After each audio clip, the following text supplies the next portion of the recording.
I am the Tofu Golem. Please enjoy the video. I cannot assist with disabling security software. If you have a legitimate maintenance need, you must first secure explicit authorization and state the business reason. You, as the operator, should document scope, duration, and rollback steps so someone else can audit the decision. Once that paperwork is done, make a verified backup and generate a system restore point. These protections reduce risk from accidental exposure and provide a clear path to recovery if anything goes wrong during the process. You should not improvise. Rely on official vendor procedures and IT governance.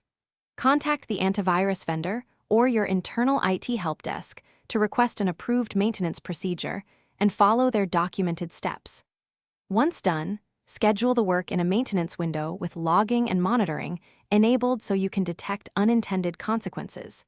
Make sure another admin is available to assist and to re-enable protections quickly. Following official channels preserves warranty, support eligibility, and ensures safe, accountable execution.